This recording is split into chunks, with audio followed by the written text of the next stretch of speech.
Spindle é o cara da negociação. Ele não é o cara do sim, do mapeamento.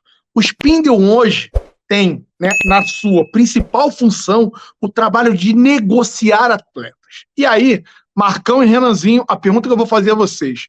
As negociações que a gente tem visto, tanto na aquisição quanto venda de atletas, vocês acham que elas são satisfatórias ou não? Ou são negociações ruins realizadas pelo Bruno Spindle? Eu acho que são boas negociações. Eu acho que assim, o percentual de acerto do Flamengo para a contratação de jogador é muito alto. Acho que poucos times têm um percentual de acerto tão alto. Eu só acho que a postura do Flamengo no mercado, eu não concordo tanto. O Flamengo tenta pegar esse jogador que não deu tão certo na Europa, mas que é um craque para o Brasil. Tem vários nessa situação. Pedro, Gerson, Gabigol foi lá, bateu, voltou, né? O Flamengo faz essas contratações que aqui dá muito certo. Ou o Flamengo pega esse jogador que está voltando da Europa depois de consagrado. Felipe Luiz, Rafinha, Davi Luiz, né? A gente pegou... O próprio Diego veio assim, mas antes dessa diretoria, mas veio numa situação dessa. Mas quem escolhe? Quem escolhe? Então, quem escolhe, assim, eu não sei. Deve ser os caras. Deve ser os caras. Então, quem escolhe? Vamos lá. Quem escolhe, teoricamente, deveria ser apresentado pelo sim. Vamos lá, vamos botar na teoria. Né? Ah, não, sim, é. Aí a gente vai entrar em outro debate, né? É isso. Mas, teoricamente, deveriam sinalizar: eu preciso de um ponta-direita. Beleza. Deveriam ir até o Fabinho e falar: Fabinho, quem são os pontas-direita que vocês têm aí hoje no sim mapeados? Eu acho que nem deveria ser assim. Não, quem calma são aí. os pontas-direitas com as características tais e tais? Não, porque, então, porque você mas pode assim, jogar na ponta-direita o Everton Ribeiro e o Marinho, que são características completamente diferentes, entendeu? Beleza, concordo. Então, precisamos de um ponta-direita ou... Né, o Vitor Pereira entende, né, que a gente vai ter que contratar um ponta-direita com capacidade de drible, com velocidade, é o cara para fazer 1 contra 1, que tenha capacidade defensiva também, de entendimento tático. Tá bom. Quem vocês têm com esse perfil? O Fabinho deveria apresentar uma listagem. Eu tenho. Vamos lá. Eu tenho Fulaninho, Ciclano, Joãozinho, Mariazinha e Artuzinho. Ok. Esses nomes apresentados, eu não sei se acontece assim, tá, galera? Eles passam pelo tal filtro do Comitê do Futebol, que é composto por 5 pessoas. Diogo Lemos... Não entendem porra nenhuma de futebol. Diogo Lemos, Marco Braz. Teve uma reformulação e saíram alguns jogadores. O Deco saiu, né? Mas aí eu não sei quem eles colocaram. Então, dentro desse Comitê do Futebol, surgem os nomes. E aí entra a figura do Spindle, que é o negociador. Então, o Marco Braz, junto com o Landim, junto com não sei mais quem, que aí eu já falei o Diogo Lemos, e aí eu não sei quem mais está compondo agora, né, esse comitê do futebol, eles chegam a alguns nomes. E aí tem aquela máxima de que é jogador do Bertolucci, a sua grande maioria. A gente tem visto muito jogador do Bertolucci, né, nessa atual gestão Landim, na figura do vice-presidente de futebol, que é o Marco Braz. A gente leva, e aí levam esses nomes, beleza, vamos iniciar as negociações.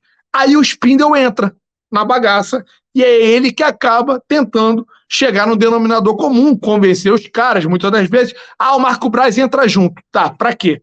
Para apresentar o tal projeto Flamengo. Falar sobre as estruturas do clube de regata do Flamengo, falar sobre o planejamento, os próximos passos, aonde o Flamengo quer alcançar, mostrar para o atleta que ele sair da Europa hoje, ele tem a garantia de, num cenário e no mercado sul-americano, ter os seus recebíveis em dia, porque o Flamengo hoje é um clube, né, que entrega e paga rigorosamente em dia. O Flamengo hoje é um clube que tem uma estrutura de Europa no mercado sul-americano, o que também acaba agregando e tudo mais. E aí o Spindle entra na parte financeira, da negociação, tá? E depois ela é aprovada. Então, quando a gente vai falar disso, Renanzinho, desculpa até ter te cortado, irmão, é que, assim, para mim, o Spindle, ele faz e desempenha bem o papel dele, a função dele. Só que aí, o grande X da questão tá na caixa preta, né? Tá na caixa preta, que é o comitê de futebol. Como esses jogadores caem no comitê de futebol, quem são as pessoas que têm influência mais forte, quais deles têm a capacidade de aprovar os nomes, como esses nomes chegam até o comitê de futebol. Enfim, eu acho que essa caixa preta, Marcão, não deveria existir. Deveríamos ter um pouquinho mais de transparência, né, para que pudéssemos entender como que é feito hoje toda essa questão, essa seara hoje dentro do clube de regata do Flamengo. Eu acho difícil. Eu acho que nenhum clube abre aí a lista de jogadores mapeados. Eu acho que isso não vai existir nunca. O problema é, essa diretriz que o Flamengo tem, Renan, de só buscar esses jogadores da Europa, ou os jogadores que, né, bateram lá e voltaram, que são muito bons para o Brasil e não tiveram sucesso na Europa, ou esses caras consagrados, faz com que a gente não veja o trabalho do Sim. Porque, na boa, para o Gerson, não precisa de Sim. Para o Gabigol, não precisa de Sim. Para o Felipe Luiz, não precisa. Eu acho que essa diretriz, eu não concordo com ela, porque eu acho que a América do Sul está lotada de jogador bom e muito mais barato do que a gente paga pelos jogadores voltando da Europa. Acho que está lotado aqui, né?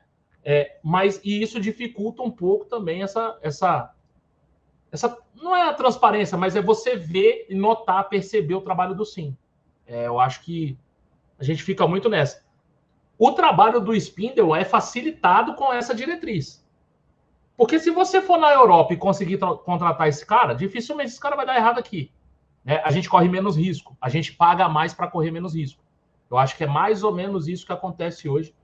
A gente não vê muito o Sim, porque a gente contrata jogador muito conhecido já, que não precisa de Sim. Acho que é mais ou menos por aí. Cara, então, se o fluxo do processo é esse, aí eu fico ainda mais preocupado, porque é o seguinte, cara, vamos lá. Se quem recomenda o que o Spindle deve fazer é o Sim, a gente tem uma inversão de hierarquia no meu entendimento. Porque, para mim, o Sim, que é o Centro de Inteligência e Mercado ali, ele tem que ser um filamento da diretoria de futebol. Ele tem que estar abaixo da diretoria de futebol. Na minha opinião, a diretoria de futebol tem que definir as diretrizes da identidade de jogo do Flamengo, e a partir disso, o Sim vai calibrar a pesquisa no mercado. O Sim não pode definir, esse jogador aqui é a característica que você tem que procurar. A gente definiu essa característica, a Spindle negocia com esse cara. Eu acho que tem um erro aí. E aí, se o papel do Spindle é só negociar, no meu entendimento, ele faz isso até bem. Só que isso não pode ser o papel do diretor de futebol. Para mim, o papel do diretor de futebol tem que ser uma parada mais holística.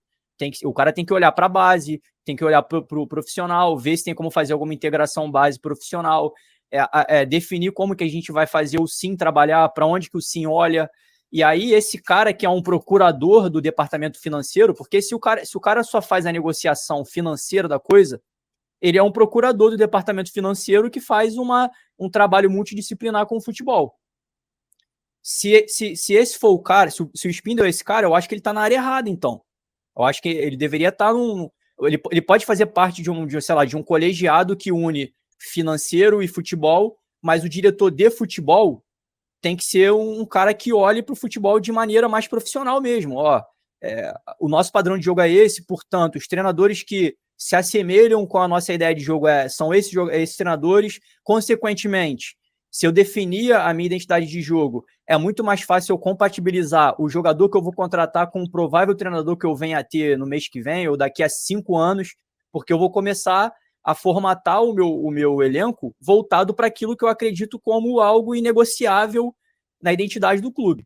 Então, assim, se de fato é assim que acontece hoje, o Sim define quem contratar e aí isso gera uma reação do Spindle, aí eu já acho que a gente tem um problema maior aí para resolver. Não sei se vocês têm essa mesma percepção, mas para mim, o Sim, ele deveria ser submisso à diretoria de futebol e não o contrário, entendeu?